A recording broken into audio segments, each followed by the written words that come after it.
देखिए, बिहार सरकार की जो शिक्षा प्रणाली है, उसमें भ्रष्टाचार एक बहुत बड़ा मुद्दा निकल के सामने आया है। और ये हम नहीं, ये जो राजनीतिक दल है, चाहे वो विपक्ष में हो या फिर जो नए राजनीतिक दल पैदा हो रहे हैं उनके तरफ से हो, ये इन तमाम चीज़ को लेकर के जनसुराज पार्टी ने आज एक प्रेस कॉन्फ्रेंस बुलाते हैं।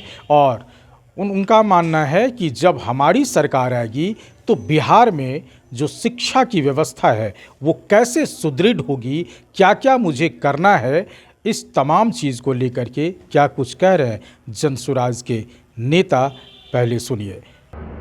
तो अगर भगवान की दया से इंशाल्लाह अगर जनसुराज की सरकार आती है तो शिक्षा प्रणाली कैसी होगी, शिक्षा व्यवस्था कैसी होगी, इसका एक बेसिक आंसर ये है कि बहुत सिस्टमैटिक होगी। नाम के वास्ते कि गांव-गांव में स्कूल बना दिए जाएं, गांव-गांव में भवन क्रिएट कर दिए जाएं, वो सिस्टम फॉलो नहीं होगा, क्योंकि उस सिस्टम में भ्रष्टाचार हो रहा है ज़्यादा। उस सिस्टम में जो रिसोर्सेज हैं उसका फ़ायदा उठा लिया जा रहा है, और जो बच्चे जिनको मिलनी चाहिए शिक्षा की का जो गिफ्ट है, शिक्षा का जो तोहफा है वो मिलना चाहिए, वो नहीं मिल रहा है। तो खिचड़ी पे भ्रष्टाचार, भवन निर्माण पे भ्रष्टाचार, टीचर अपॉइंटमेंट अगर हो जाए तो उसके प्रेजेंस पे उनको तो पैसे दे के बोला जा रहा है कि भाई मार्क हो जाएगा अटेंडेंस, तुम घर बैठो। तो इससे फ़ायदा क्या हुआ? आपने सारी थियोरेटिकल बॉक्सेस चेक कर दिए कि हमने इतना खर्चा कर दिया, हमने गांव-गांव स्कूल बना दिया, जिला में ये हो गया और सब ठीक है। तो फिर जीर्णोद्धार की आवश्यकता क्यों पड़ रही है इतनी ज़्यादा? उसके जगह जो हमारी पार्टी ने जो एक दिया है मुद्दा कि एक-एक प्रखंड रिकॉग्नाइज किए जाएंगे, उन प्रखंडों में, और बहुत अच्छा एग्जाम्पल दिया है प्रशांत किशोर जी ने नेतरहाट स्कूल का। नेतरहाट प्राइवेट स्कूल नहीं है, नेतरहाट को बिहार सरकार चला, अभी इस वक्त झारखंड में चला गया है, बट जब वो बना था 1952 में, बिहार सरकार का स्कूल है वो उन्होंने ही सारी बहाली की, वही चलाते रहे, और बहुत अच्छे सारे जितने ब्यूरोक्रेट्स, डॉक्टर्स, बड़े बड़े लोग वहाँ से पढ़कर निकले और कम पैसों में बहुत बढ़िया पढ़ाई करके निकले। उसी के तर्ज पर हर प्रखंड में ऐसे स्कूल्स बनाए जाएंगे, ये हमारा प्लान है। और इसमें आप कहेंगे कि प्लान है तो हवा में कैसे हो सकता है, इस पर खर्चा कहाँ से आएगा, बजट कहाँ से आएगा? भाई साहब, अभी हमारा बजट जो है हमारे राज्य का 50,000 करोड़ है शिक्षा का बजट स्कूलों के लिए सिर्फ। उसमें से अगर 1/3 1500 करोड़ भी आ जाए ना, तो ऐसे कम से कम 20 नेतरहाट बन सकते हैं। और उसमें बहुत अच्छे से आपके हर गांव में स्कूल होना ज़रूरी नहीं है, गांव के within half an hour school होना ज़रूरी है। फिर बसों का इंतज़ाम किया जाएगा, बच्चों को पहुँचाया जाएगा। तो ये एक बहुत इम्पॉर्टेंट पॉइंट है, वो मेरी तरफ से है कि जो एक पब्लिक एजुकेशन की जो व्यवस्था होगी वो ऐसी होगी। सबसे बुनियादी बात आपको बता दें, जनसुराज आमूल चूल परिवर्तन की बात कर रहा है, कोई सिल्वर बुलेट नहीं। बुनियादी बात क्या है, आपको बड़े बड़े आंकड़े तो बाद में दूंगा। बुनियादी ये है कि यहाँ बच्चा स्कूल में ही नहीं जा रहा है। एक जो सर्वे है वो बता रहा है कि किसी दिन आप स्कूल में चले जाएंगे सरकारी, तो 100 में मात्र 20 बच्चा ही स्कूल आता है।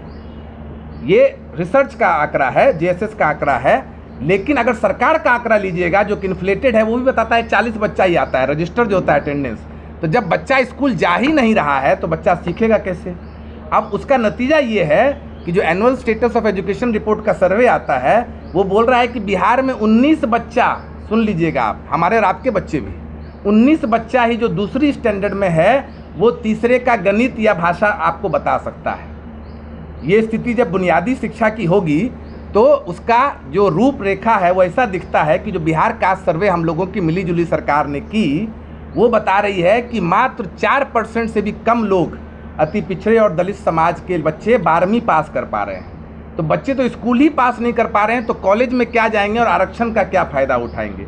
इस व्यवस्था को तभी बदला जा सकता है जब सरकारी स्कूल, प्राथमिक स्कूल में आप आमूल चूल परिवर्तन लाएंगे, जिसमें नए विद्यालयों को बनाना, प्री सर्विस शिक्षक ट्रेनिंग, शिक्षा के पहले जो ट्रेनिंग होती है उसको बेहतर करना, इन सर्विस टीचर ट्रेनिंग को बेहतर करना, करिकुलम को बेहतर करना, समुदाय के साथ बातचीत करना, क्योंकि आप समुदाय का संदर्भ हटा देंगे और आप यहाँ पर ए फॉर एप्पल पढ़ाएंगे तो बच्चा ज़िंदगी में कभी नहीं सीखेगा।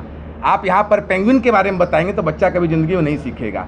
तो आपका जो करिकुलम है उसको बेहतर करना, टीचर रिक्रूटमेंट को बेहतर करना, स्कूल की व्यवस्था को बेहतर करना।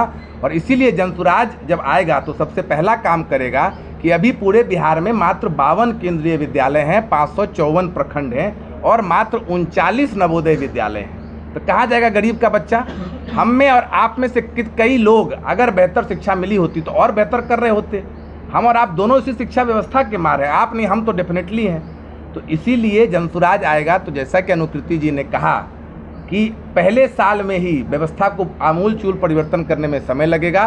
15 साल से जितने बच्चे हैं, छोटे बच्चे हैं, उनको वो जिस स्कूल में पढ़ना चाहें वो एडमिशन ले सकते हैं, उसका पूरा खर्चा पैसा जनसुराज देगा। तो आपने सुना, इन नेताओं का ये मानना है कि बिहार की शिक्षा प्रणाली जिस तरह से विवाद में रही है, चाहे वो बीपीएससी का मामला हो या फिर ट्रेनी शिक्षक का मामला हो, ये तमाम चीज़ को लेकर के उनका मानना है कि स्कूल, कॉलेज, भवन बना देने से शिक्षा व्यवस्था सुदृढ़ नहीं होती है। शिक्षा व्यवस्था को सुदृढ़ करने के लिए माकूल काम करने पड़ेंगे और ये माकूल काम जनसुराज ही कर सकता है। इन तमाम चीज़ों को लेकर के बिहार में अब ये देखना होगा कि जनसुराज की सरकार का इंतज़ार लोग कितना करते हैं ताकि उनके हिसाब से शिक्षा प्रणाली कैसे सुधर पाती है। अमलेश आनंद, केबीसी न्यूज़, पटना।